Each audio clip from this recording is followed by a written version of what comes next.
vida, porque começou a vomitar, passar mal do nada, gente. Aí quando a gente pôs termômetro, estava com quase 39 graus, a gente foi de madrugada, 2 dias lá no hospital da Unimed. Aí me parece que foi alguma infecção intestinal, algo assim. Eita, mas melhor, tá melhor, né? Mas graças a Deus já tá bem. Não passou o dia sem querer comer direito, né? Mas agora para o final do dia já estava bem melhor, graças a Deus. Vai melhorar, se Deus quiser. Mas Amém. continua no PV. Beijo, tchau. Gente, boa noite. Vamos conversar então sobre a AV1. Nosso calendário, ele está prevendo que a nossa prova acontecerá de hoje a exatamente, né, 7 dias. A gente vai ter a prova disponível no dia 29, né, semana que vem.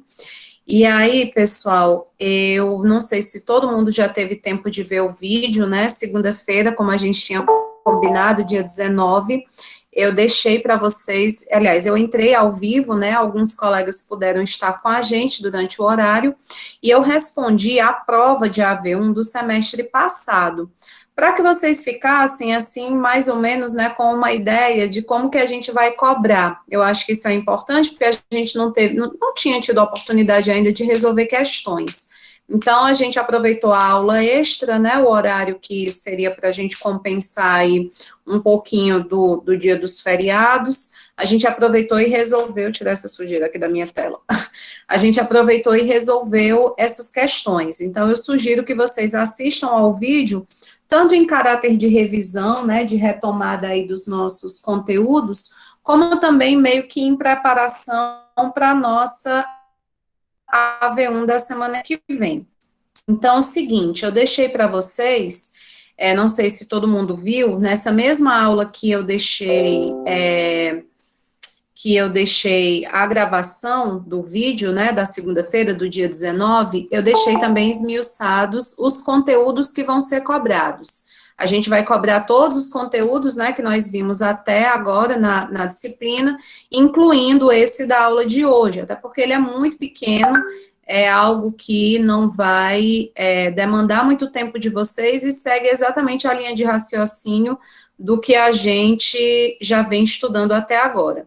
Então, eu vou projetar para que vocês vejam se tem alguma dúvida, né? Enfim, se querem que eu retome algum conteúdo, para que a gente possa começar, então, o conteúdo novo. Vou apresentar aqui para vocês, e isso que eu estou apresentando para vocês está disponível no Unileão Digital na data de hoje, tá? Deixa eu só abrir aqui, estou compartilhando, pronto.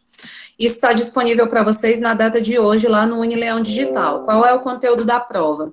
Histórico do direito urbanístico, então, na verdade, não é somente do direito urbanístico, mas é da urbanização no mundo e no Brasil. Aquelas fases do urbanismo que a gente comentou, urbanismo social, urbanismo sanitarista, urbanismo estético, aquilo que a gente conversou sobre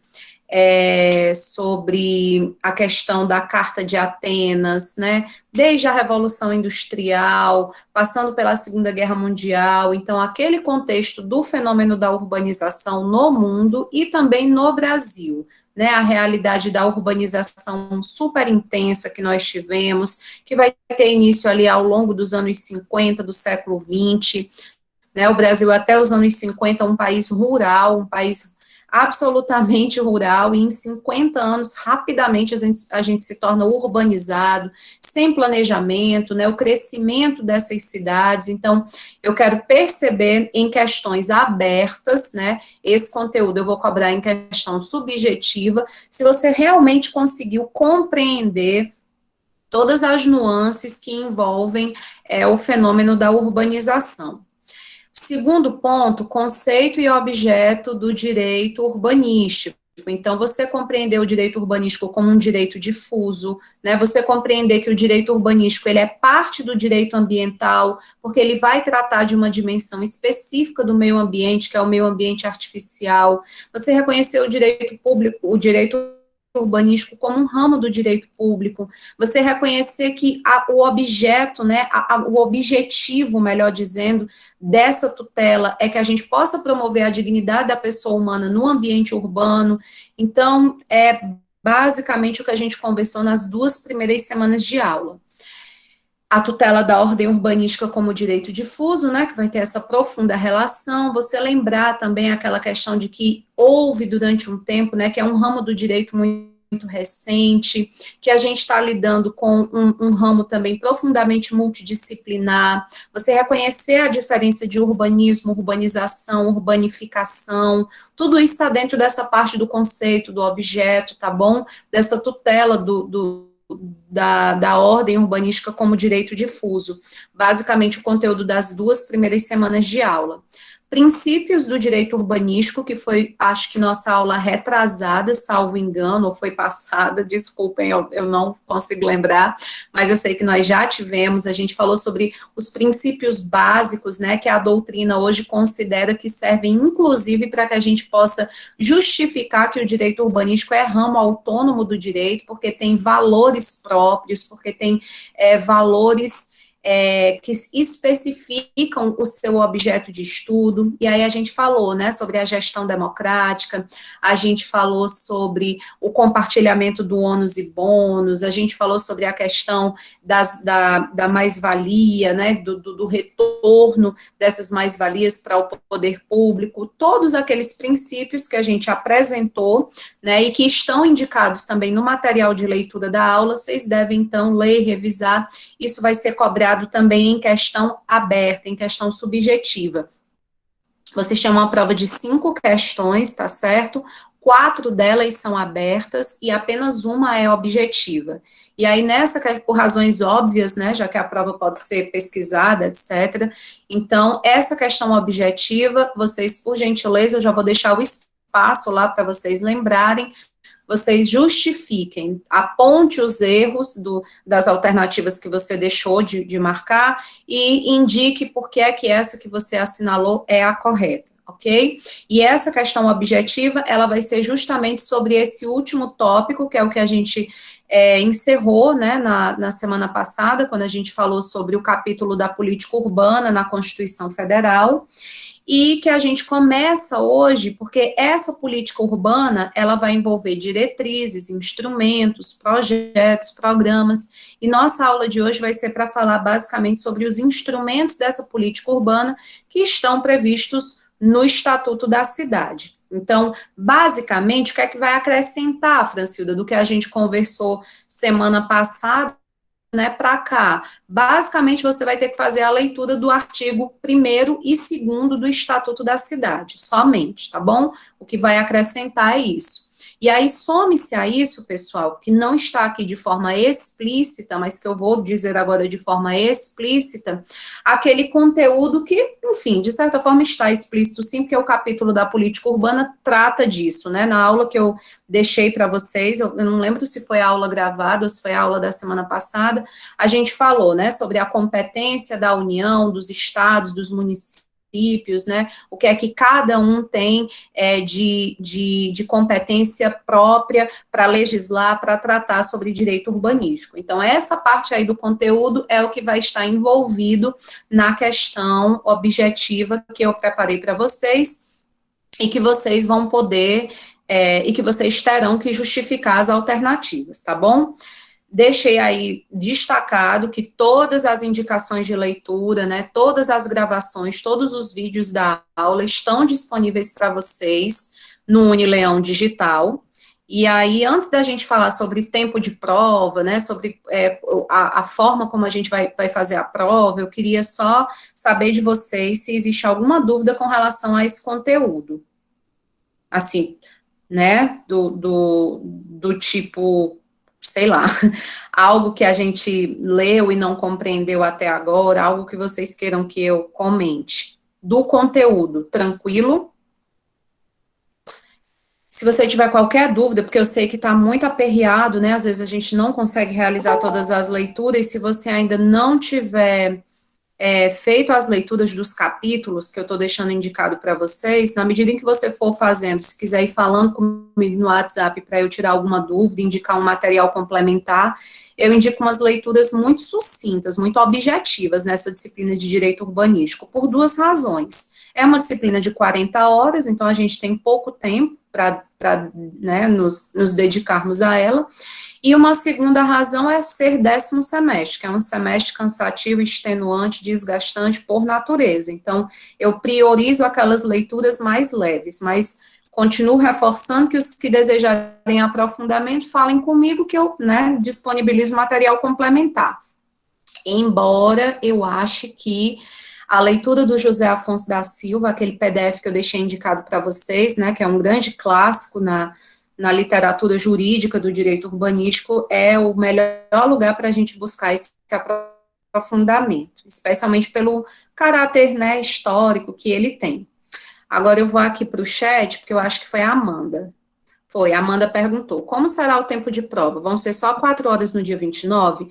Pessoal, eu até tinha comentado isso na gravação do dia 19, eu acho que eu comentei, não lembro mais, mas eu acho que eu comentei, né, que o tempo de prova seria de 48 horas, né, eu sei que existe uma orientação, na verdade a coordenação deixou a gente muito à vontade, né, o que eles pediram foi que, assim, que nós professores, nós teríamos autonomia para definir o tempo de duração das provas, desde que o tempo de duração não fosse inferior a 4 horas. Então, o mínimo de tempo para vocês fazerem seria de 4 horas. Eu não vejo viabilidade nisso, e aí, pelo amor de Deus, né, não tem nada a ver com a escolha dos colegas, como eu disse, é uma questão de autoridade cátedra, digamos assim, mas nesse período remoto, nessa loucura de home office, eu não acho que seja adequado, 4 horas eu acho que é um tempo curto, sempre tem alguns alunos que exercem algum tipo de atividade como plantonista, etc., e que pode acontecer de não conseguir responder a prova nesse tempo, então acho que só iria me trazer dor de cabeça para ter que elaborar outra prova, enfim. Para evitar isso, então eu estou estabelecendo esse prazo de 48 horas para todas as minhas disciplinas, né? Todos as minhas turmas, eu estou disponibilizando 48 horas. E aí, sinceramente, gente, eu não sei. Eu não sei se é porque eu trabalho em 2 lugares, né, como vocês sabem, eu me divido entre a UFCA e a Unileão. Eu não sei se é porque eu estou com uma filha bebê. Eu não sei se é porque o meu esposo é policial e a gente tem uma rotina toda assim muito, muito, muito complexa, que eu vou correr o risco, tá bom? Eu vou assumir o risco de repente, me passar por alguém que não trata com o devido rigor, mas me colocando no lugar, assim, de muitos de vocês, se fosse eu que estivesse trabalhando nessa modalidade de ensino enquanto estudante, eu acho que eu não ia estar conseguindo dar conta de muita coisa nesse contexto em que eu me encontro agora, de trabalho, de maternidade, etc. E aí a gente não pode, né, ter um discurso e uma prática diferente. Então, para o meu desencargo de consciência, para as turmas de 9º e de 10º semestre, eu flexibilizei mais ainda o prazo. Então, eu vou deixar as 48 horas para as turmas de 1º semestre, 4º semestre, 5º semestre, porque eu acho que as pessoas ainda têm um pouco mais de tempo, ainda estão menos atribuladas, ainda não estão muitas vezes inseridas no mercado de trabalho. E aí, para as turmas de 9º e 10º semestre, leia-se TCC e urbanístico, eu vou ampliar um pouco mais esse prazo, eu voltei atrás, principalmente depois das coisas que eu venho passando, assim, nessas últimas semanas, refletindo, né, tentando fazer esse exercício de me colocar no lugar. Então, a prova de vocês vai ficar disponível no dia 29, e aí, dia 29 é uma quinta, e aí talvez você tenha um pouco mais de tempo, eu não sei como é que está a sua vida, no final de semana. Então, por isso, vocês podem enviar a prova até as 23 horas e 59 minutos da segunda-feira, né, que vai ser dia 3 de maio. Então, eu sei que é um tempo razoável e sei que vocês vão me ajudar, gente, no sentido de cumprir o prazo, né? Porque também não quero que ninguém fique pensando, ela não tá nem aí, ela deixa o negócio correr frouxo, que ela não tem compromisso, e não se trata disso, é porque realmente eu acho que tá muito difícil conciliar a quantidade, enfim, até hoje, né, eu tô assim, sem palavras. Há pouco tempo a gente recebeu a notícia pela professora Rafaela do falecimento da Socorro, né, não sei se vocês tiveram a oportunidade de ser colegas dela, ela faleceu de Covid hoje, e assim, é toda hora chegando algum tipo de notícia assim, né, isso também para além do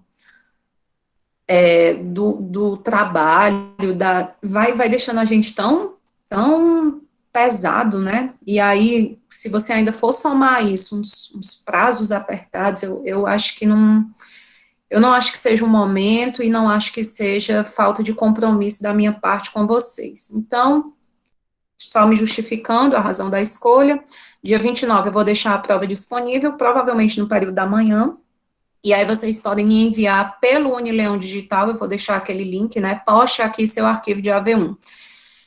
Até as 23 horas e 59 minutos do dia 3 de maio, beleza? Acho que alguém perguntou sobre a quantidade de pessoas que poderia ser,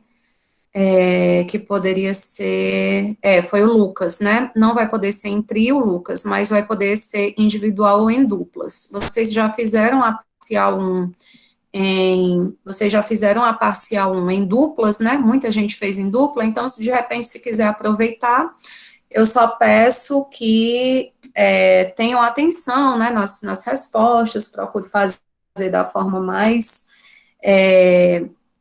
profunda, no sentido de que esteja bem referenciado, né, que tenha um arcabouço teórico bacana, porque afinal de contas são duas cabeças pensantes, né, então se foi em dupla, significa que teve mais oportunidade de aprofundamento.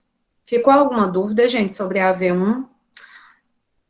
Ficou mais uma coisa que eu deveria dizer e não disse. Semana que vem, aí é uma orientação institucional, né, de que a gente não ministre conteúdo novo na semana de AV1 para evitar, enfim, né, a sobrecarga de questões sobre vocês. Então, na semana que vem, eu entro online, a gente comenta a prova, comenta no sentido de, enfim, eu vou ler as questões, vou perguntar se vocês têm alguma dúvida, alguma coisa, obviamente não vou responder nada, mas, sei lá, vai que a gente descobre algum erro de digitação, alguma coisa assim. Se vocês, né, tiverem alguma dúvida para me trazer que não gere resposta de nenhuma questão, eu fico à disposição para isso, e aí a gente retoma na semana seguinte, viu, com nossos conteúdos, mas no dia da nossa prova a gente não vai ministrar conteúdo novo. Deixa eu ver se eu perdi alguma pergunta. Amanda, já respondi, Lucas, já respondi, Matheus achou o conteúdo bom. Não, Lucas, não vai ser preciso. A Zael fez a mesma pergunta, então é isso, individual ou em dupla. Trabalho online. Qual trabalho online? Vocês estão se referindo ao home office, né? Não é algum trabalho meu, não. Vai ter o grupo de estudos? Vai sim, Fábia. Eu estou com muita expectativa que o edital vai ser divulgado. Oi? Eu falei do home office, menina. Pois é, é loucura. Fábia, vai ter, não saiu até agora, dessa vez não foi por mim, viu, é porque a coordenação sobrecarregada também como estágio, eu não conheço ninguém que não use essa palavra, né, tá todo mundo aí muito cansado, e as inscrições, elas têm que acontecer através da coordenação, eu não tenho como gerenciar a inscrição, até porque a questão da quantidade de vagas, né, um dos critérios é que seja pela ordem, né, de inscritos, e aí a coordenação é quem faz isso, e o Cristiano ainda não tinha disponibilizado, junto com o professor Otto, esse link, todo dia eu cobrando, todo dia eu enchendo o saco deles, e eles com muitas outras demandas não tinham conseguido fazer ainda, então por conta disso, é que a gente ainda não lançou o edital, mas ele está pronto. A minha parte está feita. Agora eu vou aguardar aí a coordenação ter o tempo de fazer a divulgação, que, acredito eu, será a partir de segunda-feira, viu? E eu divulgo nos grupos de WhatsApp, nem se preocupem. Gente, ficou alguma coisa da AV1 a ser comentada, que vocês estejam lembrando? Professor, Sim. não, eu ia só dizer Fica à uma coisa. vontade. Tudo bem que semana que vem a senhora disse que vai só tirar algumas dúvidas da prova que não vai dar resposta, mas se a senhora puder direcionar alguma coisa, né, seria até bom. Tu chegou no começo da aula ou não? Não, eu estava no começo. Pronto, é seguir aquele direcionamento, né? O histórico, né? Não, professor, eu Focar. estou dizendo direcionar de acordo com as respostas.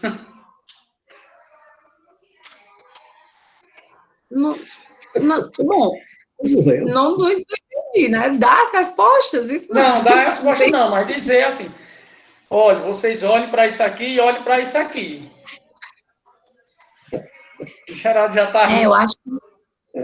eu acho que está nas gravações das aulas, né? Eu acho que para saber no que é que deve ser focado, é só ver o que é que a gente mais utilizou. Ah, professor, eu não tenho tempo para rever o vídeo da aula. Beleza, eu pego os slides, né? O que está nos slides é o mais relevante. Se você Ok. nem tiver tempo de rever a gravação das aulas, nem de ver os slides, eu ainda deixo uma outra dica, que é ler os capítulos dos livros, porque a gente chama de capítulo, mas quem está acompanhando sabe, né, que são materiais que às vezes tem no máximo 4 laudas. Rapidinho a pessoa lê. Então, o direcionamento vai ser por aí. Ah, e um ótimo direcionamento é assistir o vídeo da aula extra de segunda-feira, do dia 19, porque eu respondi a prova do semestre passado. Então, a prova desse semestre vai obedecer provavelmente alguma similaridade, né? Enfim, óbvio que não será idêntica, mas você tem uma noção de como que eu faço as perguntas e etc. Tá bom? Teremos um morto, né? Vamos lá. Professor, Bom, com gente, então. relação ao envio, né? A postagem da V1. Aí, no caso da dupla. Mas ambos têm que enviar, assim é? Ai, boa, Geraldo. Ainda bem que tu falou isso, não ia esquecer de novo. Gente, basta que um da dupla envie, tá bom? Porque a gente fica com esse negócio de retrabalho. Às vezes eu começo a ler, eu fico, vale, eu já li isso em algum lugar. Aí volto lá, foi porque fez em dupla com o fulano. Então, só me gera retrabalho. Coloca o nome bonitinho das duas pessoas, acompanhado do número de matrícula, é suficiente. E uma coisa que talvez seja boa, foi bom tu perguntar isso, Geraldo, é que vocês enviem em PDF, tá bom? Porque vocês sabem que eu gosto de descontar uma pontuação, gosto não, né, mas acho necessário descontar a pontuação por questões de formatação, ortografia, essa coisa toda, e o Word, às vezes, é danado para a gente postar e sair da margem, né, enfim, atrapalhar de alguma forma a formatação. Então, manda em PDF, que é até melhor. Ok. Da dupla. Muito bem, pessoal. Então, hoje, a gente vai conversar sobre planejamento urbano. Antes da gente conversar sobre planejamento urbano, deixa eu ver se eu consigo compartilhar aqui com vocês esse vídeo. Só um minutinho. Se eu não conseguir compartilhar, eu vou pedir para que vocês assistam e que a gente volte daqui a pouquinho. Mas deixa eu tentar primeiro compartilhar. Espero que a internet ajude.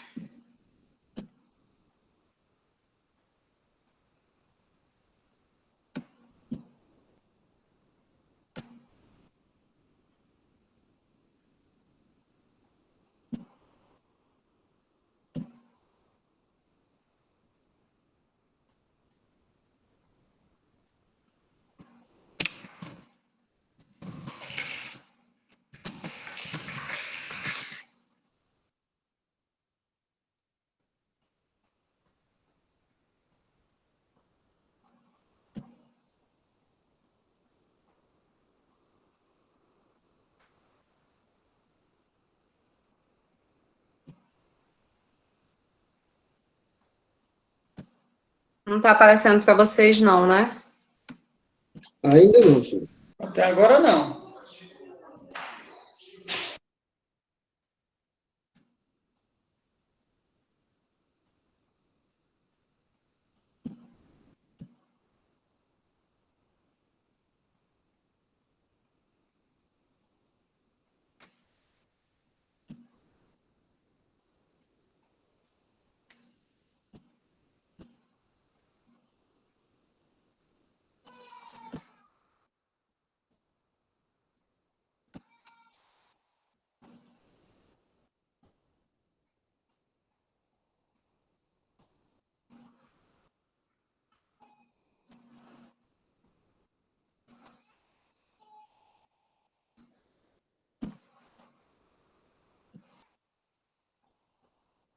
Pronto, acho que agora vai dar certo.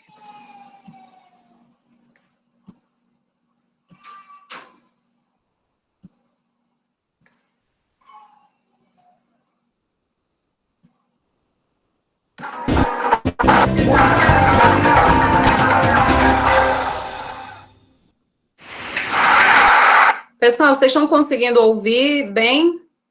Aliás, visualizar bem? Visualizar, sim. Pronto. Vou começar aqui, vou liberar aqui do comecinho e aí criar a atenção de vocês para esse vídeo, tá bom? Para que a gente inicie nossa discussão. Fundação Vale apresenta.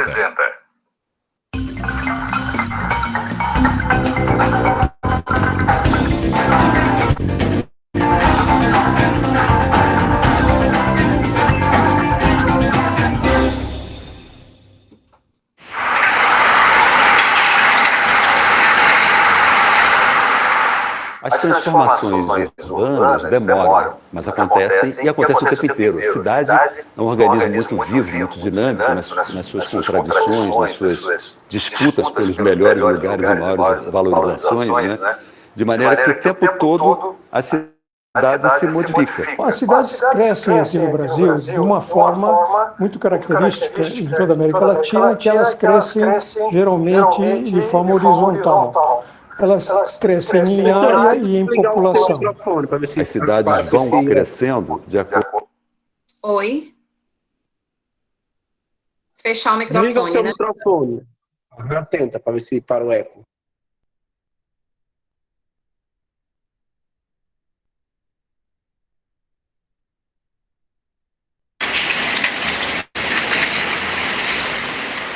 As transformações urbanas demoram, mas acontecem e acontecem o tempo inteiro. A cidade é um organismo muito vivo, muito dinâmico nas suas contradições, nas suas disputas pelos melhores lugares e maiores valorizações, né?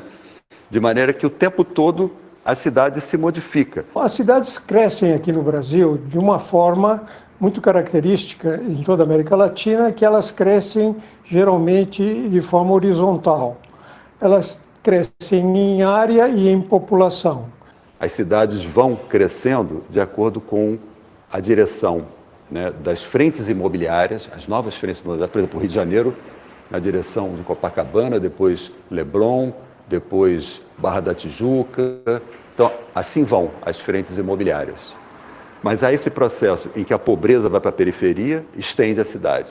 É um modelo de crescimento muito caro, porque ele estica, estende as redes de água, esgoto, drenagem, energia, pavimentação. Então, nós podemos chamar de uma ocupação extensiva, não é?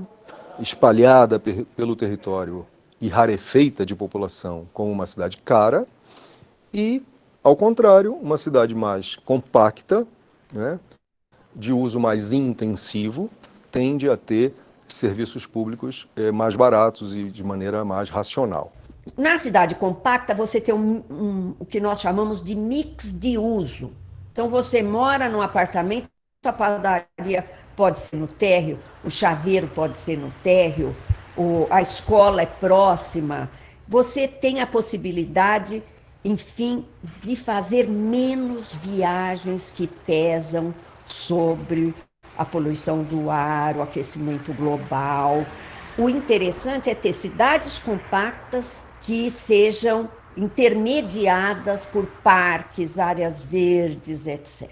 Acho que pelo próprio horizonte dos próximos 50 anos, as nossas cidades continuarão crescendo. Ela pode se desenvolver em número de habitantes e em área construída e pode se desenvolver de uma forma perversa. Belém está se expandindo e as áreas periféricas de Belém estão sendo mais valorizadas no processo de urbanização com exclusão. Aqui nós temos o exemplo do Portal da Amazônia, que é um projeto que está aterrando uma parte da orla. Para fazer essa obra foi necessário tirar centenas de famílias que já moram há 30, 40, 50 anos nessas áreas, né? Moram em palafitas, moram em casas de madeira, em casas precárias. Essas famílias foram retiradas e agora a orla está se valorizando, né? E há interesse, então, no mercado, já há interesse de empresas querendo instalar hotéis, porque é uma área que fica de frente para esse belíssimo rio chamado Rio Guamá. A cidade neoliberal é a cidade do mercado. É a cidade onde o mercado se impõe sobre toda e qualquer outra valor, sentido, significado, porque está baseado no pressuposto de que o mercado, funcionando por si só, as forças do mercado ordenam de melhor maneira o espaço urbano. O que nós sabemos é que a forma pela qual o mercado ordena o espaço urbano é segregando e aprofundando as desigualdades. Uma das características mais perversas da expansão urbana brasileira é de que não tem lugar para todo mundo.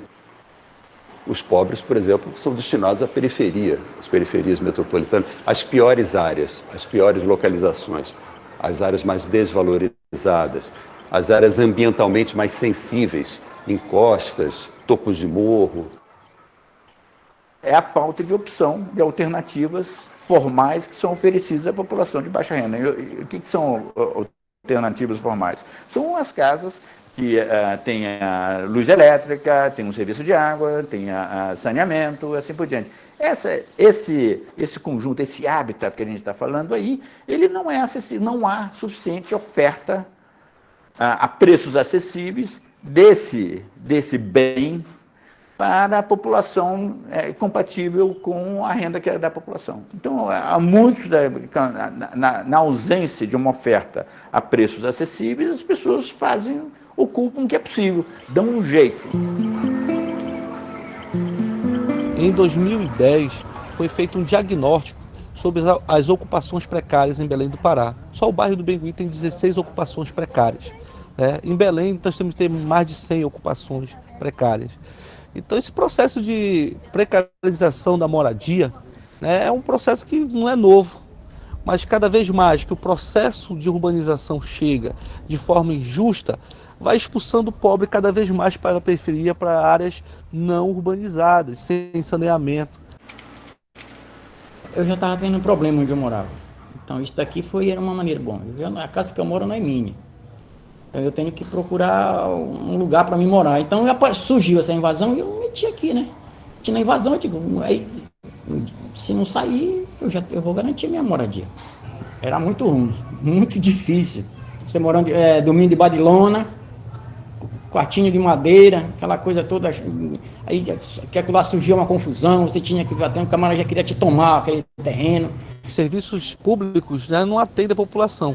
Com a ocupação Paulo Freire e outras ocupações, veio a inchar ainda cada vez mais e faltando escola, creche, para atender as novas necessidades dessa população que chegou desde 2003. Então, desde 2003, a população aqui praticamente está abandonada. Tem horas que o pessoal fica horas e horas no ponto de ônibus, esperando um ônibus e não consegue, e quando vem aquela vulca, né, o pessoal ali dentro. O outro lado da moeda é que quando vem a urbanização, não se tem um tratamento diferenciado. O que falta realmente é uma discussão séria da política de desenvolvimento, tratando os diferentes de formas diferentes. Você tem áreas no Rio de Janeiro, São Paulo, Recife, enfim, Porto Alegre, que não ficam nada a dever às melhores áreas de Nova York, Londres, Paris, etc. E outras áreas que não ficam nada a dever a áreas que você encontra em Bangladesh e em algumas cidades africanas. Obviamente que esse tecido esgarçado do ponto de vista social é bastante preocupante. Isso tem, não só pode, mas tem tido consequências bastante nefastas do ponto de vista da convivência social. No fundo, é um tipo de ocupação que tem também consequências fortes do ponto de vista cultural, né? Eu entenderia que o planejamento urbano com uma face mais social deveria evitar esse tipo de situação tão radical de separação social no espaço, né? E aí a gente podia falar em dois grandes modelos de segregação, que é o modelo mais clássico, que talvez São Paulo tenha representado melhor, né? São Paulo é mais exceção do que regra, que é o da expulsão dos pobres para as periferias, né? Ao passo que em outros casos, como é o caso do Rio, como é o caso do Recife, de outras grandes metrópoles, em que você tem uma combinação de favelização das regiões centrais com formação também de um anel ou de alguns anéis periféricos. A lógica é os pobres que incomodam, os pobres que estão disputando a cidade, né? Mas que você tem que acomodar, tem que manter cada um no seu lugar. Já que não pode remover todo mundo para fora da cidade mais estruturada, né, com todos os serviços, você tem então que expulsar esse que a gente chama da periferização da pobreza, e isso é uma tendência, mas também é uma resistência desses lugares. As favelas onde elas se instalaram até agora, elas brigam e vão lutar para permanecerem aí. Quando se olha para a periferia pobre, precária, ilegal, onde as pessoas, por não ter acesso a saneamento básico, vivem permanentemente sujeitas a doenças e endemias, é uma das faces mais perversas também que nós podemos assistir, dentre outras, das nossas cidades. Isso, na verdade, significa que a cidade não está presente, né, na vida cotidiana dessas pessoas. Então, qual é o papel do poder público nesse caminho da reforma urbana? Qualificar as áreas desqualificadas e não qualificar mais as áreas já qualificadas.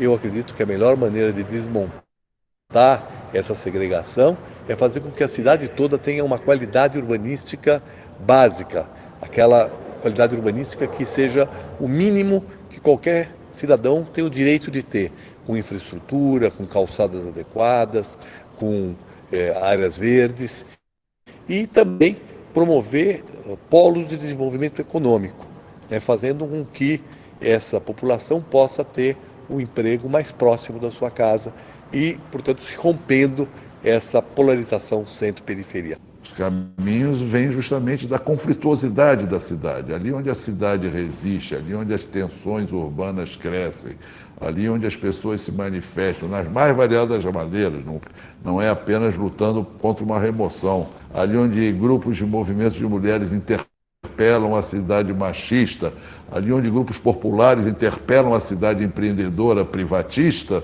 ali onde grupos culturais ocupam o espaço público e muitas vezes são escorraçados porque estão onde não deveriam estar, né? Sempre esses são os grupos que questionam e produzem experiências alternativas. Discutimos muito pouco a totalidade da cidade. Nós discutimos muito esses processos, ocupa, não ocupa, né? Queremos essa obra, queremos saneamento na favela. Isso a gente pensa muito hoje territórios isolados, né? Carentes. E a grande cidade? Que grande cidade a gente quer, né? Onde as pessoas possam se encontrar, onde as pessoas possam se confrontar, porque democracia é confronto, e a cidade é o lugar do confronto, a cidade é o lugar da sobreposição de culturas, de valores, né? Então, como é que a gente garante isso, pensando, né, um ideal de cidade? Que os diferentes se confrontem e ganhem a maioria.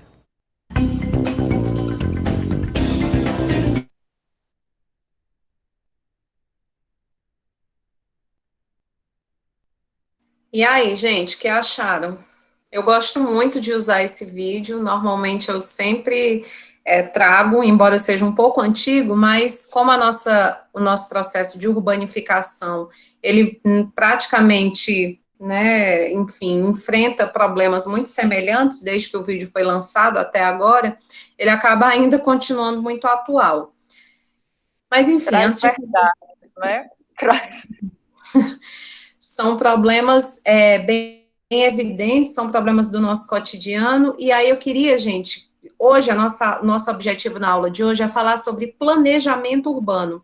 Então, eu gosto de apresentar esse vídeo antes da gente falar sobre planejamento urbano, porque o finalzinho do vídeo em especial, né, quando a Lago, ela coloca, olha, a gente até pensa na cidade como se ela tivesse toda, né, assim, fragmentada. A gente pensa como resolver esse problema da periferia, como vamos resolver o problema da mobilidade urbana, como vamos resolver o problema da poluição ambiental, né, do meio ambiente natural, mas isso, de forma fragmentada, acaba não trazendo, talvez, todo o ganho de qualidade de vida que o sujeito que mora no ambiente urbano deseja, porque a coisa está sendo vista de forma fragmentada. Então, você resolve de um lado, o outro, né, acaba caindo. Então, o que a gente precisa, que é a meta do Estatuto da Cidade, é de um planejamento urbano. O planejamento urbano, ele deveria, né, conceitualmente, levar em consideração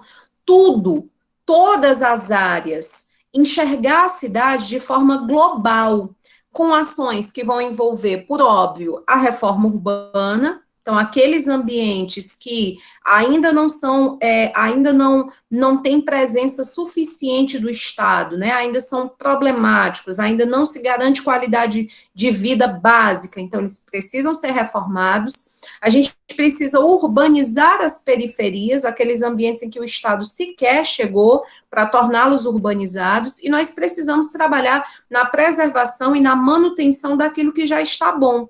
Então, um primeiro conceito que eu queria que a gente pudesse trabalhar hoje em sala de aula, né, e eu vou mais uma vez resgatar o José Afonso da Silva, é o conceito de planejamento urbanístico. Esse conceito, gente, ele vai envolver tanto a questão normativa, como propriamente a de execução. Então, o planejamento urbanístico, ele envolve, por exemplo, toda a legislação que a gente já conseguiu construir, né, no Brasil, de 88 para cá. Eu coloco de 88 especialmente porque é quando a gente, pela primeira vez na história do país, vai ter uma política urbana constitucionalmente assegurada.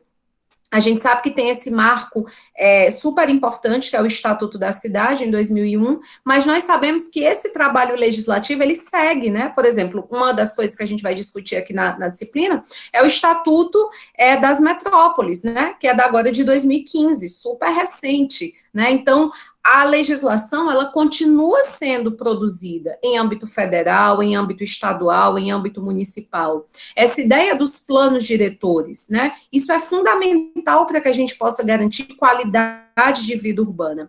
Então, o planejamento, né, urbano ou urbanístico, né, dependendo de qual autor aí que você está pegando, o José Afonso da Silva, ele chama de planejamento urbanístico, ele é uma verdadeira instituição, né, para que a gente torne os espaços urbanos habitáveis. Se alguém te pergunta o que é planejamento urbanístico, né, você paga a disciplina de direito urbanístico, então me fala aí, o que é um planejamento urbanístico? Ora, o planejamento urbanístico, ele é o conjunto de ações, ele é o conjunto de legislações, especialmente, né, que vão tratar de ordenar os espaços urbanos para que eles sejam habitáveis.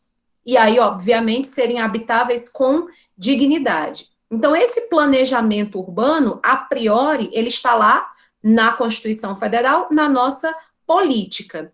E dessa política constitucionalmente assegurada, a gente tem, portanto, que o planejamento urbano é uma atividade obrigatória, por força da própria Constituição Federal, já que ela prevê, né, a necessidade de que nós tenhamos planos diretores para municípios de mais de 20 mil habitantes, e que ela garante que uma lei, né, que foi o Estatuto da Cidade, irá regulamentar as outras questões para garantir a ordenação desses espaços habitáveis. Então, se a gente quer ordenar o espaço urbano, nós precisamos não somente de um fenômeno, uma questão de ordem técnica, né, que os engenheiros iriam resolver, que construindo prédios seguros, casas confortáveis, né, que não é uma questão técnica da engenharia, também não é uma questão técnica da arquitetura, garantindo a estética, a beleza, também não é uma questão dos profissionais da saúde, né, para garantir o sanitarismo nesse espaço, não é só uma questão técnica, né, mas é uma questão também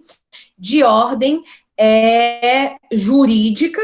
E aí a nossa participação nisso está extremamente ligada à elaboração de normas, né, e está também diretamente relacionada ao caráter multidimensional. Então, é uma questão transdisciplinar. Lembra muito a ideia da sustentabilidade, né? O que é que a gente precisa para garantir a satisfação das necessidades das gerações atuais e futuras? Nós precisamos de ações em diversas dimensões, porque as necessidades são múltiplas. Então, a gente pode reconhecer o planejamento urbanístico sob esse mesmo viés, sob essa mesma perspectiva. E o José Afonso da Silva coloca que esse planejamento urbanístico, ele tem que acontecer em duas fases. Uma primeira fase que é de caráter preparatório, né, e uma outra fase que é de caráter executivo. Essa primeira fase preparatória está diretamente ligada à elaboração das normas, né? Nós temos um seríssimo problema com relação às regiões metropolitanas, às aglomerações urbanas, às micro-regiões, como organizar isso, e aí a gente tem, então, em 2015, uma norma, uma lei federal, o Estatuto das Metrópoles, nos trazendo ali direcionamentos que vão permitir, então, uma segunda fase, que já é essa fase executiva, que tem um caráter vinculante. Eu preciso garantir essa ordenação, eu preciso garantir que o espaço urbano, né, ele seja habitável, ele esteja ordenado, e eu vou fazer isso a partir das diretrizes que estão previstas nessas normas. E aí é muito importante, então, a gente falar sobre planejamento urbano, porque ele seria o nosso principal instrumento, né, previsto aí pelo Estatuto das Cidades, para que não acontecessem esses fenômenos que esses pesquisadores, esses estudiosos da urbanização no Brasil, eles trazem nesse vídeo. Um primeiro problema, né, gente, que é o do crescimento horizontal, né, o ideal, então, seria um crescimento mais verticalizado, porque quanto mais a gente expande, que é justamente típico das cidades que crescem de forma desordenada, como não há ali um planejamento, né, um conjunto de normas básicas mínimas para ordenar as ações, elas acontecem de forma aleatória, a gente vai simplesmente expandindo, expandindo, expandindo. E aí os braços do Estado muitas vezes não conseguem alcançar aqueles locais mais distantes. Então, no crescimento vertical, que é aquele em que a gente vai usar menos espaço, né, territorial, e a gente vai concentrar mais as estruturas básicas de polos de saúde, de educação, de transporte público, isso pode ser um caminho de planejamento, né? A gente não está dizendo aqui que esse é o ideal, mas a gente está dizendo que em alguma realidade, né, em algumas situações, essa verticalização, ela pode ser uma alternativa para a solução desse problema, né, de quando a gente tem um crescimento muito horizontalizado, do Estado não dá conta de chegar em todos os lugares que as pessoas já chegaram, né. O crescimento verticalizado, em tese, ele permite que o crescimento horizontal ocorra de forma mais vagarosa, de forma que quando as pessoas vão chegando nesses espaços mais distantes, o ambiente, o território já está preparado para recepcioná-las, porque já há ali saneamento, já há ali a energia elétrica, já há ali a pavimentação, o básico, né, o necessário para uma vida digna. Então, o planejamento, ele envolve duas fases, uma fase preparatória e uma fase executiva de caráter vinculante. O planejamento, ele pode ser uma ótima alternativa para que a gente não viva, né, nesse espaço da cidade neoliberal, das cidades liberais, né, que eles colocam aí também no vídeo, né, que é a ideia que restringe o conceito de cidadania, porque a cidade neoliberal, a cidade do capital, é aquela que só enxerga, que só tem interesse no sujeito que detém capital. Então, um mendigo por exemplo, né, um morador de rua, essas pessoas não interessam, elas não existem para a cidade neoliberal, porque elas não são potenciais consumidores. Então, a existência delas, se é digna ou não, não interessa para as políticas, não interessa para esse planejamento. Então, quando a gente está falando de planejamento urbanístico aqui, a gente está falando no planejamento urbanístico que o Brasil assumiu, porque nós poderíamos ter um planejamento urbanístico justamente para garantir que essas pessoas sejam mortas mesmo, que deixem de existir, que se virem, mas não foi essa a meta que nós colocamos lá no Estatuto da Cidade, porque o Estatuto da Cidade vai trazer como uma primeira diretriz que as cidades têm que ser sustentáveis, e aí, na medida em que ele garante esse paradigma, então a gente precisa garantir um planejamento urbano que não gere cidades neoliberais, que as pessoas na cidade não valham por aquilo que elas podem consumir, por aquilo que elas podem comprar, né? Então, aquelas pessoas de maior poder aquisitivo ficam nos melhores locais da cidade, onde ela está melhor servida de aparelhamento público. As pessoas que têm menor potencial de compra, elas estão mais distantes, né,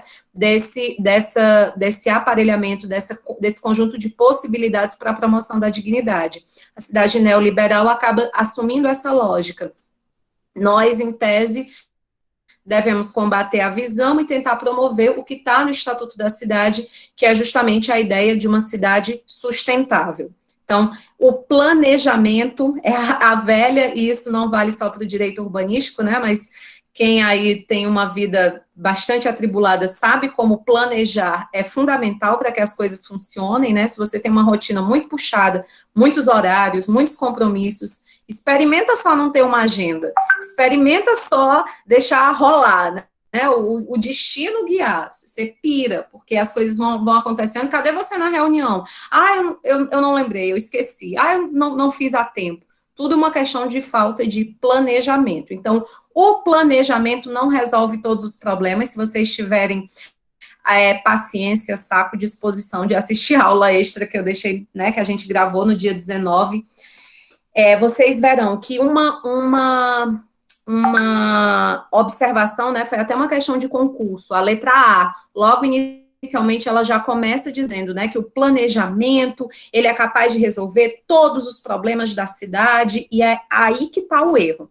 A gente costuma tanto, né, exaltar a ideia de que o planejamento urbano é fundamental para a urbanificação, que a gente esquece que o ato de planejar não é suficiente para que a gente atinja sucesso. Se fosse assim, a gente conseguiria várias coisas na vida, por sermos pessoas dedicadas, planejadas, etc., e nem por isso não acontece, porque vem coisas alheias, né, à nossa vontade e nos impede.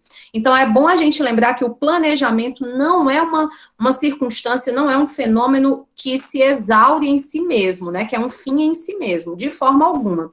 Até porque a cidade é um organismo vivo e dinâmico. De repente, tu pensou aí um planejamento, né, você é gestor público, pensou um planejamento para 6 anos, porque você considera que é um problema que pode ser resolvido num curto prazo, 6 anos é suficiente, e você conseguiu resolver antes, porque as medidas adotadas, elas sensibilizaram a população, e a população colaborou, e a iniciativa privada financiou, e o negócio foi muito mais simples do que você imaginava. Então, aquele planejamento vai precisar ser revisto.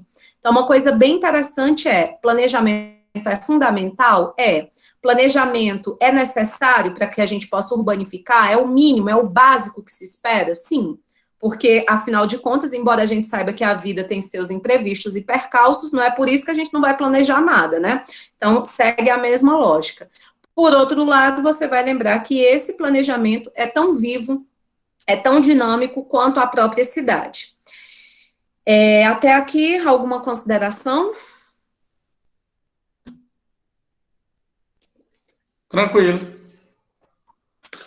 Gente, eu esqueci um detalhe. A aula de princípios do direito ambiental, a aula do direito ambiental, dos princípios do direito urbanístico ainda não está disponível para vocês. Eu pedi ajuda para o Pablo, porque eu não sou nem um pouco digital influencer, eu sou, meu Deus do céu, eu sou uma senhora de 79 anos, no mínimo, nesse negócio de internet. E aí, Eu não sei se vocês perceberam isso, foi aquela aula, eu acho que não sei se foi a da semana passada ou atrasada, que o meu computador descarregou, eu ia até fazer a frequência, até mandei áudio para vocês frescando, dizendo, meu povo, não vai ter frequência, o computador descarregou. E alguém ficou, gente, na sala, todo mundo saiu e uma pessoa ficou, pasme, até o outro dia. Aí o vídeo ficou com duração de 8 horas, e aí eu tô aqui tendo que cortar esse vídeo para poder disponibilizar para vocês, porque o YouTube não deixa nem eu baixar pela quantidade de horas. Então, acho que a pessoa dormiu, né, entrou em coma, alguma coisa aconteceu. Só sei que a pessoa me esperou durante 8 horas na gana que eu ia voltar. Mas Deve ter sido Lucas mesmo. Deve ter Fala, sido Joilson! Falei isso agora aqui e lembrei, viu? A aula de princípios, quem estiver perdido ainda não está disponível. Eu vou tentar ver se o Pablo me ajuda para eu deixar disponível esse final de semana para vocês. Mas não está lá, porque... Foi tu, Márcio, eu vi lá, quando foi meia-noite eu fui olhar as aulas, tava tu lá. Além de escrever 8 páginas verbal, ainda passou 8 horas ainda online ainda. Não fui eu não, foi Jailson.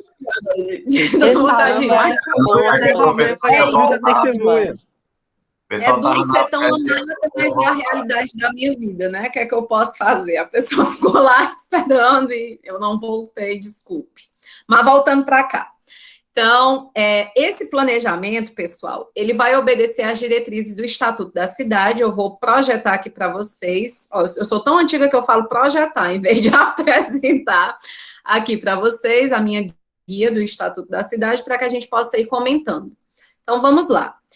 O artigo 1º do Estatuto, né, ele vai logo colocar o seguinte, que na execução da política urbana, que é o que está lá no artigo 182, 183 da Constituição Federal, será aplicado o previsto nesta lei. Então, a gente está tratando, portanto, das diretrizes da política urbana do Brasil. Para todos os efeitos, essa lei, denominada Estatuto da Cidade, estabelece normas de ordem pública, obviamente, né, o direito urbanístico é ramo do direito público, é direito difuso, interesse social que regula o uso da propriedade urbana em prol do bem coletivo. Se você quiser, né, estiver perto do seu vadimécum ou quiser colocar observação só para não esquecer, basicamente ele está te dizendo que o direito urbanístico, né, é o Estatuto da Cidade, que é a nossa principal legislação, ela tem por base o princípio da função socioambiental da propriedade. Né? Quando ele coloca que o grande interesse é regular o uso da propriedade em prol do interesse coletivo, a gente faz isso aplicando o princípio da função socioambiental. E aí, para a segurança, para o bem-estar dos cidadãos e para o equilíbrio ambiental, né? Nada que a gente ainda não tenha tratado, isso aí é justamente um resumo, né, das nossas primeiras aulas sobre o objeto do direito urbanístico.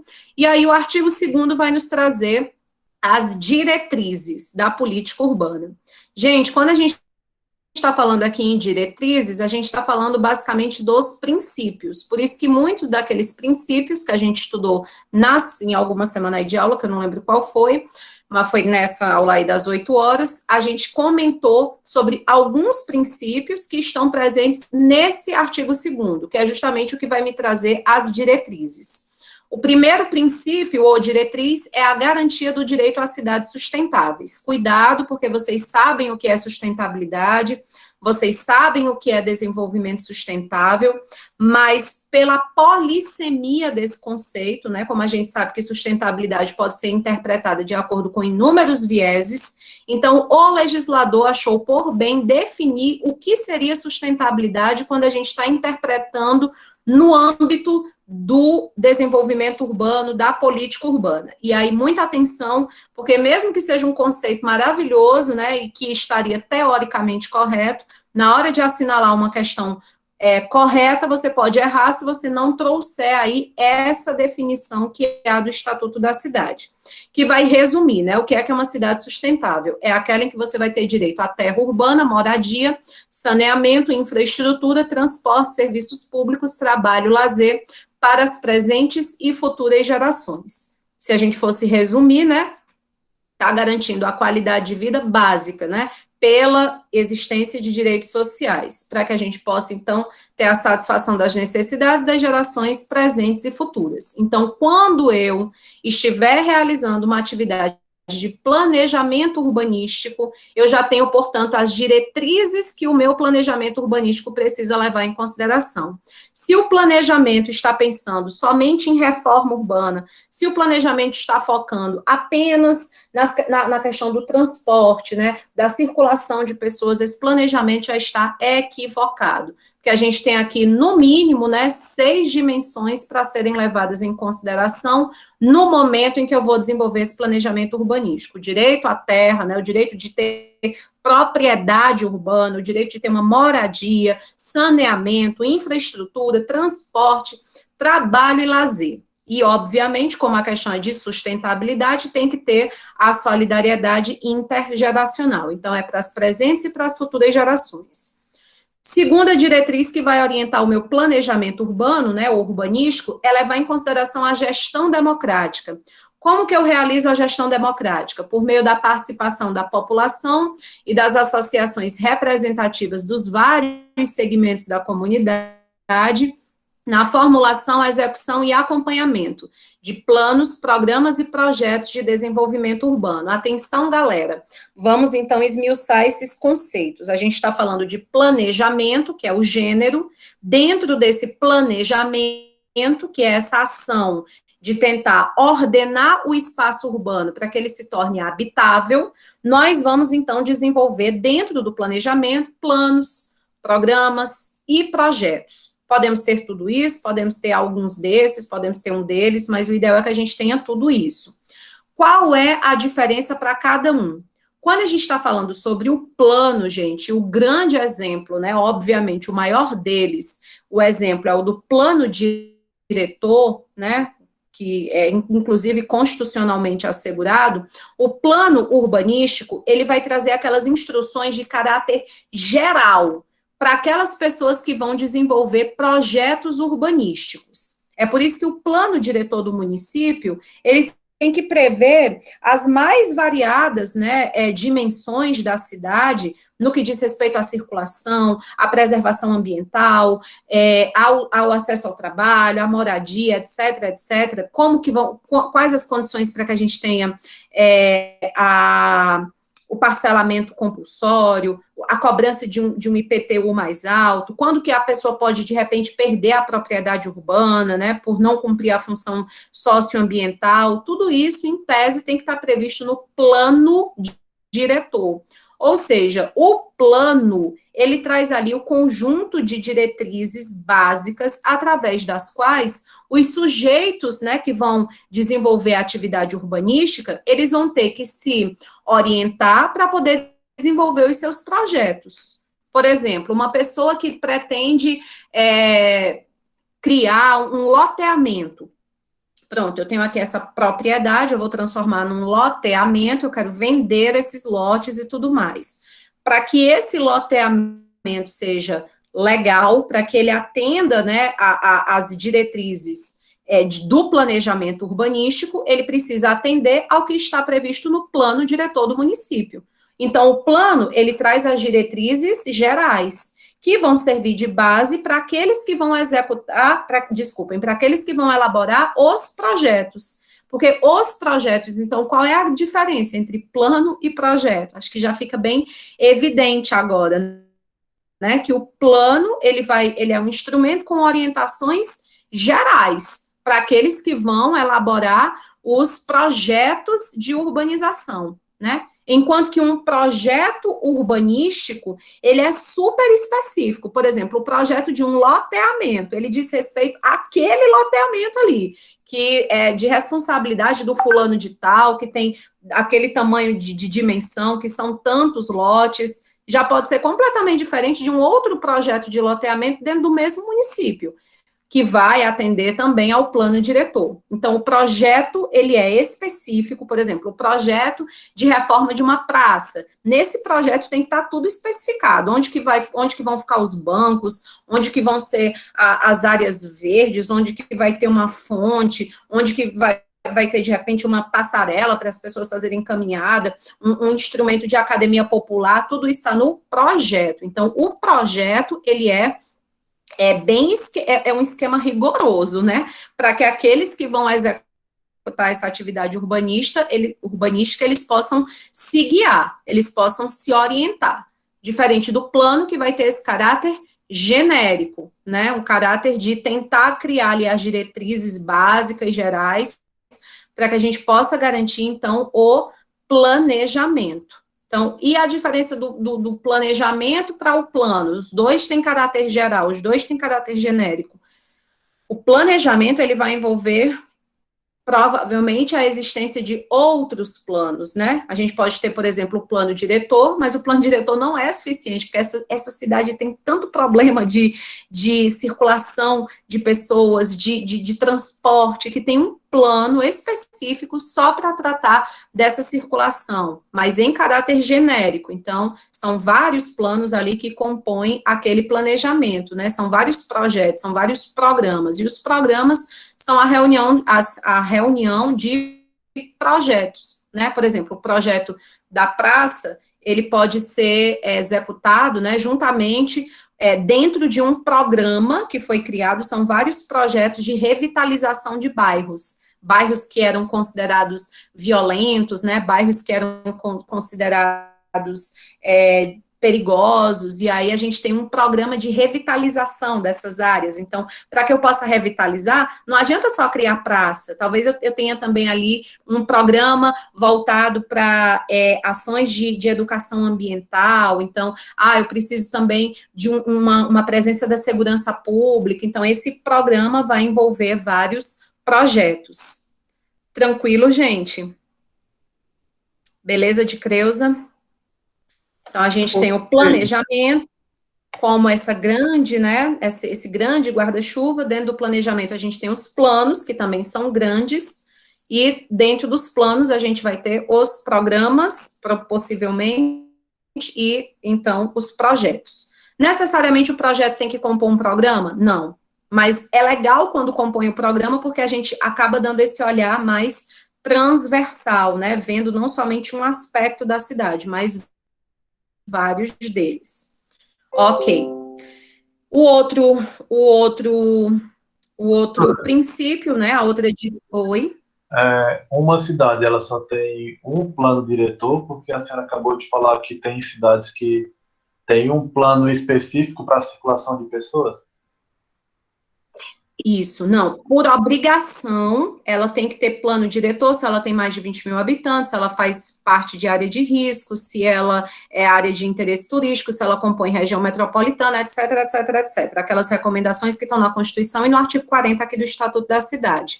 Mas, se por acaso se percebe, né, por meio da gestão pública, que é necessário um plano para que a gente possa resolver algum problema específico ou promover, de alguma forma, a qualidade de vida, ela pode ter outro plano, ok? Agora, de forma obrigatória, por força da Constituição, por força do Estatuto da Cidade, só o plano diretor, ok? Mas isso não impede que a gente tenha outros planos. Tá certo, obrigado. Como a nossa professora, casa, né, que a gente poderia, inclusive até já teve, plano para pensar essa questão turística aqui em Juazeiro. Sim, pois não. Aderbal. Oi, a senhora viu que agora, na terça-feira, dia 6, a Prefeitura de Juazeiro assinou um contrato para fazer o plano diretor, né? Parece que atualizar o plano diretor com a UFCA, né? Uhum. Só que esse plano diretor só vai ser entregue, se eu não me engano, em 2022. A senhora não acha que assim, o município de Juazeiro, através dos outros gestores, já deviam ter feito isso, mesmo porque Juazeiro já tem vários problemas para resolver quanto ao sistema deles? Eu acho sim, viu, Aderbal? Acho que o plano diretor do município já poderia ter sido atualizado, né, que isso não foi feito em gestões anteriores. A gente teve, em alguns planos diretores, a mera, porque como é obrigatório, né, por força do Estatuto da Cidade, a cada 10 anos, a gente tem que ter uma atualização desse plano. O que mais acontece, não somente aqui, né, mas, enfim, em outros municípios, é uma mera, pronto, a mesma lei, né, novamente, para viger por mais 10 anos. E isso atrapalha muito. Assim, mesmo porque o último plano diretor de Juazeiro que eu estava vendo é de 2000, se eu não me engano. Mas isso aí eu estou falando uma cidade como Juazeiro do Norte, que para todos nós é praticamente uma cidade grande. Não chega a ser uma metrópole, mas se equipara. Aí a gente tira como cidades pequenas, que não existe isso. E se existe é no papel e não cumpre nada. Exatamente.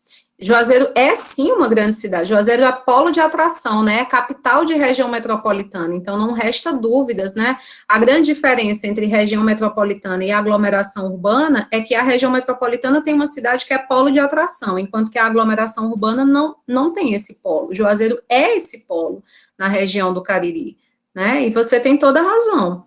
E é muito desestimulante, inclusive, né, quando a gente vê uma legislação bonita dessa, e que a gente, enfim, conhece, e perceber na prática como ainda é uma realidade distante. Mas a gente precisa lembrar, né, que tanto o processo de urbanização do Brasil é muito recente, como a edição de legislação para tratar sobre a organização das cidades é muito recente, e uma terceira questão ainda é muito flexível, né? Pelo menos aí é uma opinião muito particular, muito pessoal. A possibilidade de punição, né, de responsabilização, melhor dizendo, dos sujeitos, dos gestores públicos em especial, que deixam de cumprir essas normas, e isso acaba provocando um verdadeiro estímulo, né, para que a coisa continue sendo levada sem o devido planejamento.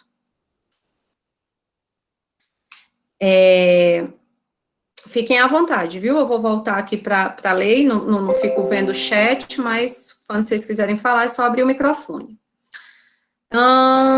Cooperação, então, a gente falou sobre a gestão democrática, né, que vai acontecer especialmente com essa comunidade participando da elaboração dos planos, programas, projetos, cooperação entre os governos, né, governo estadual com governo municipal. Olha aí outro gargalo. Não sei se vocês concordam comigo, mas a gente ainda tem uma política de caráter muito frágil, né, que remonta a regras de mera politicagem, né, que lembra até práticas de coronelismo, a depender de onde a gente estiver localizado. Então, às vezes, o governo estadual, ele não colabora com o governo municipal porque as legendas partidárias não são amigas, né, porque, porque enfim. Então, olha como a legislação, né, por melhor que seja, ela impacta, né, ela empaca, melhor dizendo, nesses gargalos. Então, cooperação entre os governos, isso significa, né, especialmente entre os governos estaduais e municipais, mas, obviamente, também entre federal, etc., a cooperação da iniciativa privada, né, e demais setores da sociedade no processo de urbanização em atendimento ao interesse social. Como a gente sabe, né, que a urbanização, ela é a simples, né, esse aumento quantitativo de pessoas no ambiente da cidade e a presença do Estado de forma mínima. Então, a gente deve pensar o seguinte: como que a iniciativa privada, né, demais setores da sociedade vão poder contribuir nesse processo de urbanização? Aí tem várias outras legislações que nos dão caminho para isso. A Política Nacional de Resíduos Sólidos, né, quando fala sobre os consórcios para que a gente tenha os aterros sanitários, a política de educação ambiental, quando fala também dessa colaboração, né, dos entes públicos e privados para a promoção de ações de educação ambiental, enfim. Então, a gente tem aí o que, em tese, se fosse aplicado na prática, traria algum tipo de resultado. A gente sabe que, por enquanto, né, estou trazendo uma opinião bem pessoal, talvez vocês nem concordem, mas, pelo menos por enquanto, eu não vejo tanto isso, né, que a gente tenha essa colaboração e que a gente tenha, especialmente, essa cooperação entre os governos.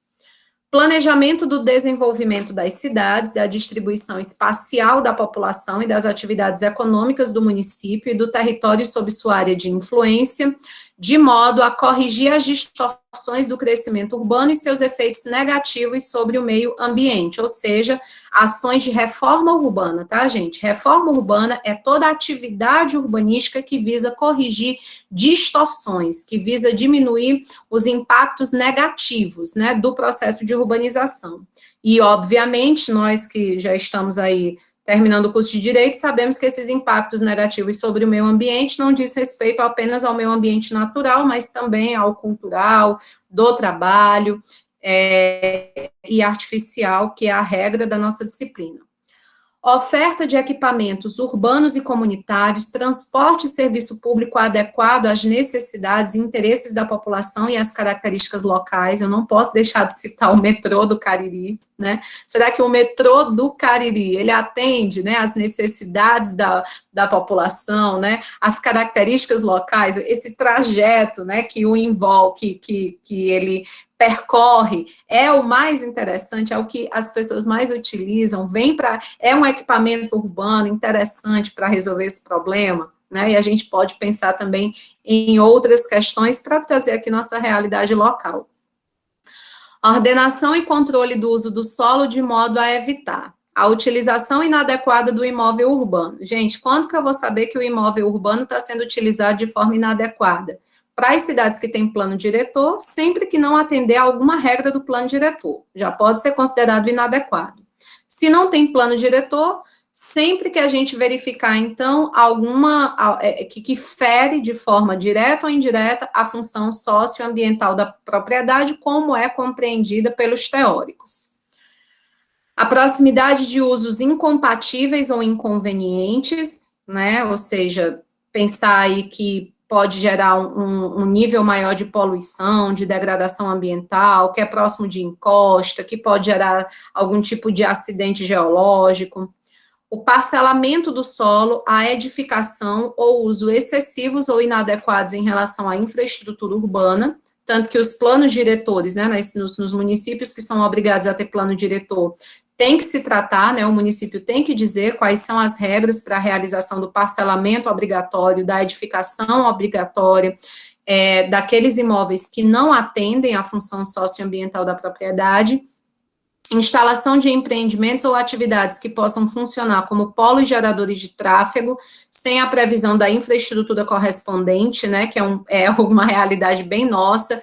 Criam-se bairros novos a todo instante, né, através de um processo muito acelerado de especulação imobiliária, mas, às vezes, em espaços que não tem transporte público, ou que vão acabar gerando uma sobrecarga, né, sobre a rota, a quantidade de veículos disponíveis para aquela micro-região. Então, isso deveria ser evitado, sempre que se fosse aprovar, né, um loteamento.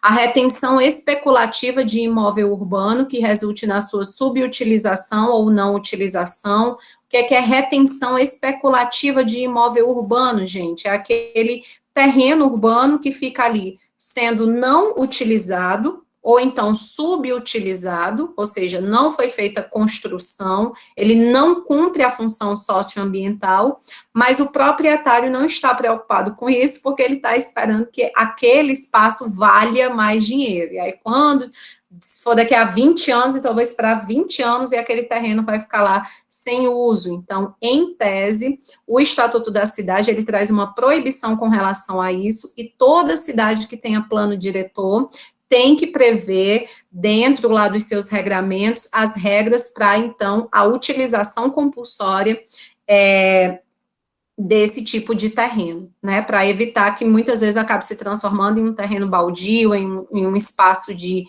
em que se joga lixo de forma inapropriada, ou mesmo que não, está cercado, está limpo, está murado, mas poderia estar sendo utilizado, né, como moradia, para habitação, etc., e não está sendo cumprida essa função social da propriedade. A deteriorização das áreas urbanas, a poluição e a degradação ambiental, e aí é importante a gente lembrar a diferença, não sei se vocês trazem essa herança lá do direito ambiental, mas se A herança ficou perdida aí pelo meio do caminho. Vamos lembrar, né? Quem é gênero e quem é espécie aí? O que é maior, a poluição ou a degradação? Vocês lembram?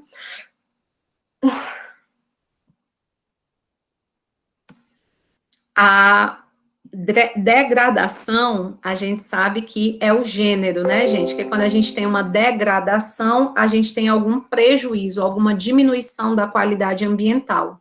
É diferente da poluição. A poluição é um tipo específico de degradação, que a poluição é a degradação, é a diminuição da qualidade ambiental que é provocada pela pessoa física ou pela pessoa jurídica. Então, isso é bem interessante, isso às vezes aparece em questão de direito administrativo, não sei se vocês já viram, como eu disse para vocês, né, normalmente não aparece esse conteúdo direito urbanístico no edital. Às vezes essas legislações ou algumas dessas regrinhas, elas estão imiscuídas lá no conteúdo de direito ambiental ou de direito administrativo, então fica atenta a isso, é importante saber diferenciar, tá bom? Para o direito ambiental, principalmente, degradação ambiental, um dano ambiental, um impacto ambiental negativo, diminuímos a qualidade. E a poluição é quando a gente diminui a qualidade ambiental e quem provocou isso foi uma pessoa física ou jurídica, porque a gente sabe que nem toda degradação vai ser provocada pelo sujeito humano, né? Vai ser resultado da ação antrópica. A exposição da população a riscos e desastres, tanto que vocês lembram, né, uma das cidades que é obrigada a ter plano diretor, mesmo tendo menos de 20 mil habitantes, são justamente aquelas que estão propensas a acontecimentos como esses. Então, já é uma medida para tentar um planejamento anterior, né, para a questão.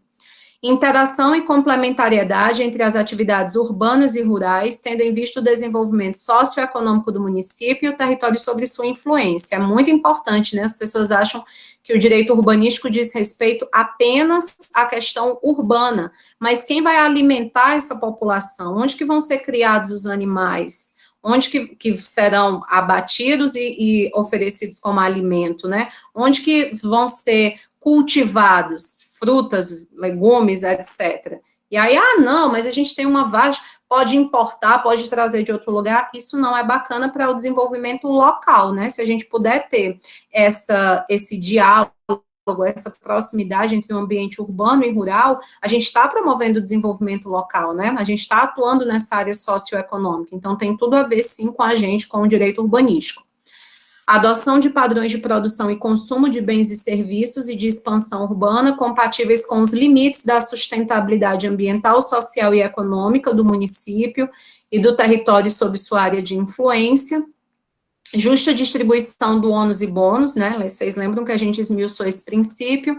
Adequação dos instrumentos da política urbana, tributária, financeira, os gastos públicos, né, Juazeiro, esses dias de ontem, pelo menos eu só vi de ontem para hoje, né, uma discussão se a contratação de servidor temporário, o temporário ganha mais do que o efetivo, e a prefeitura vem e traz uma resposta de que não é bem assim, de que, pelo contrário, foi diminuir esses contratos, a carga está sendo menor de despesa. Então, quando a gente vê uma discussão como essa, independentemente, né, não estou fazendo nenhum juízo de valor, mas estou dizendo que a gente está tratando de uma questão que diz respeito ao planejamento urbanístico, né, porque o planejamento deve levar em consideração as questões de orçamento, né, as questões de ordem tributária, para que a gente possa privilegiar instrumentos, né, que sejam capazes de gerar bem-estar social, né, que sejam capazes de expandir essa presença do Estado, né, a gente tem uma sustentabilidade econômica.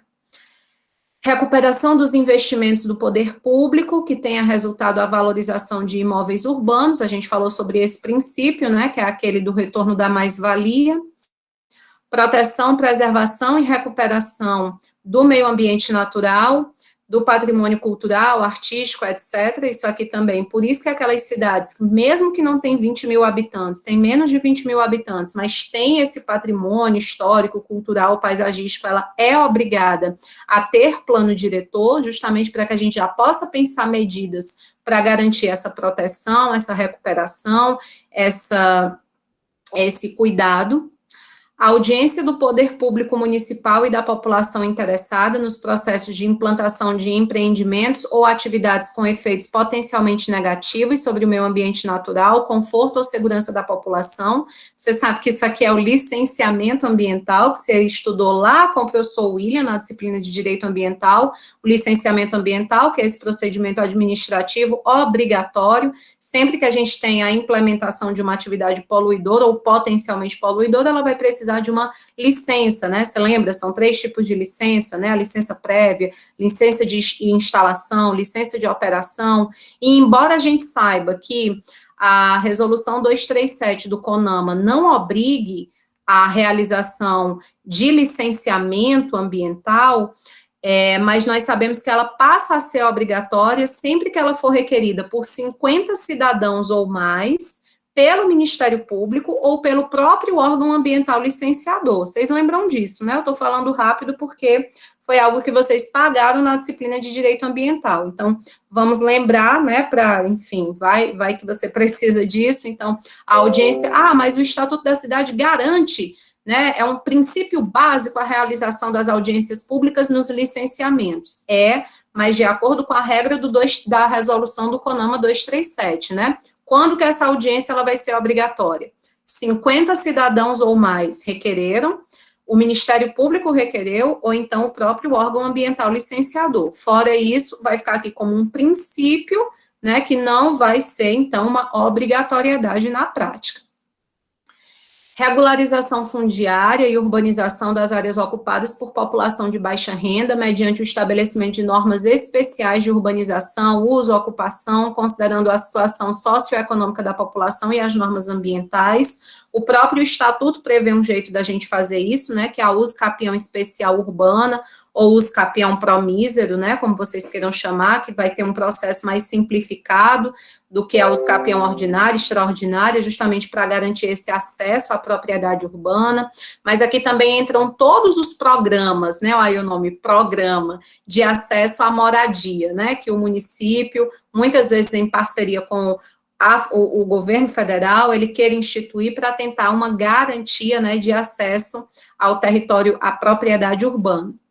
Simplificação da legislação de parcelamento, uso ou ocupação do solo e das normas edilícias, com vistas a permitir a redução dos custos, aumento da oferta de lotes, unidades habitacionais, ou seja, a criação de loteamentos em especial, mas também os parcelamentos. A gente vai ter uma aula só para falar sobre a diferença, né, de parcelamento e loteamento urbano.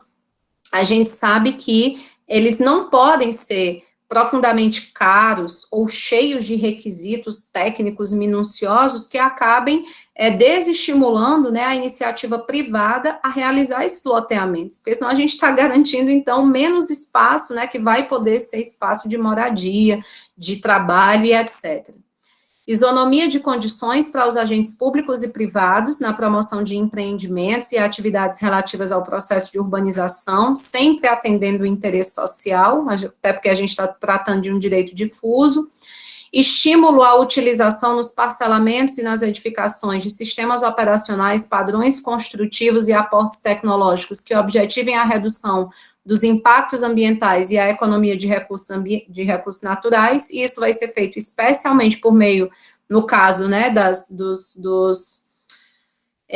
serviços realizados pelo poder público, das licitações sustentáveis, né, que a gente até, enfim, agora está com uma nova legislação, mas que, por óbvio, abraça aquelas diretrizes, né, continuam as mesmas, que a gente garanta a sustentabilidade, o uso de matéria-prima reciclada, reutilizada, que tem menor impacto ambiental e etc.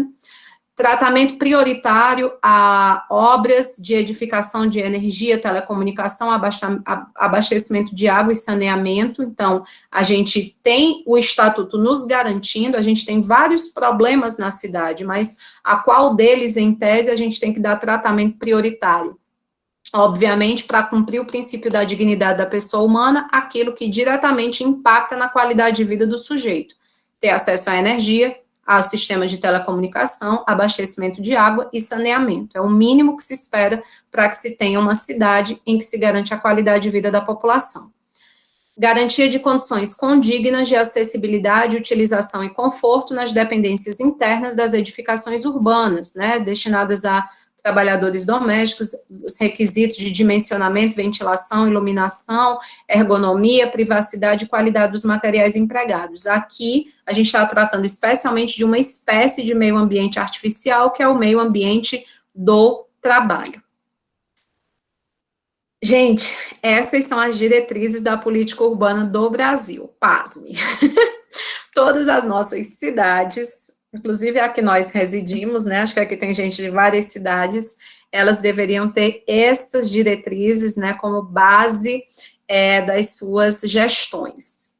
Então, desde 2001, se antes a gente tinha uma desculpa, antes de 2001, não fazia porque eu não sabia, não tinha, as diretrizes não estavam claras, a Constituição deixou para uma lei fazer posteriormente, e essa lei nunca saiu, a gente não tem mais essa desculpa desde 2001, essas são as diretrizes básicas, e é até aí que vai o conteúdo da nossa prova da semana que vem, beleza? Temos dúvidas? Nenhuma. Nesse momento, não. Só na hora da prova. O problema é esse, né? Pois eu vou fazer a frequência rapidinho. Hoje o computador não vai descarregar porque tá na tomada e é melhor eu encerrar a aula para garantir que ninguém vai ficar me esperando até amanhã de manhã, né? Mais seguro.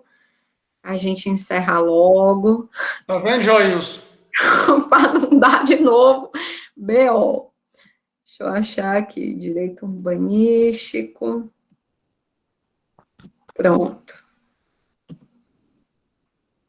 Ô, Geraldo, faz uma caridade, por gentileza, teu microfone está funcionando joinha. Alguém que colocar aí o nome no chat, tu me fala para eu botar a presença, tá bom? Para eu não precisar ficar olhando duas páginas. Ok. Valeu, obrigada. Aderbal. Aqui. Agamenildo. Presente, professora. Actoy. Presente, professora. Alexandro. Alzir. Amanda. Presente. Ana Beatriz. Presente. Azael Zalmon. Presente. Bruna Correia. Carlos Kennedy. Presente. Caroline de Alencar. Presente. Cicefran. Presente. Cícera Paula. Cícero André. Presente. Oi? É porque tem registrado lá no chat, mas falou. Cícero Henrique. Presente, professora. Cleidson. Daniel Félix. Presente. Emanuela.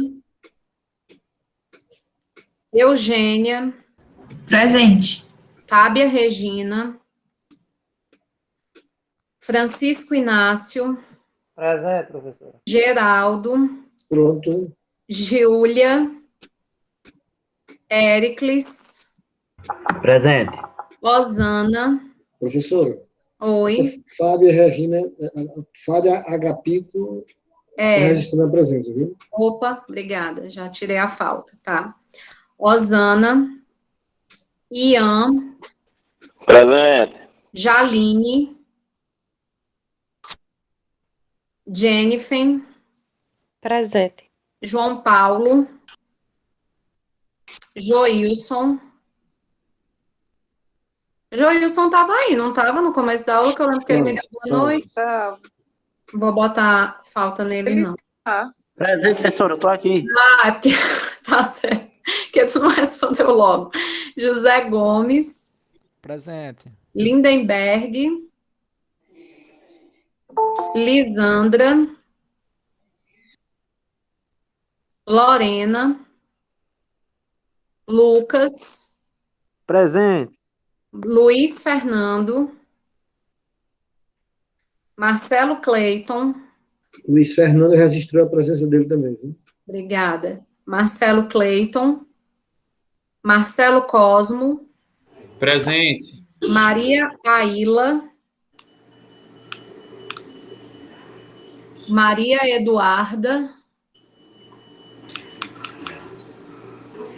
Maria Paula, Presente, professor. Maria Inara, Matheus Leite,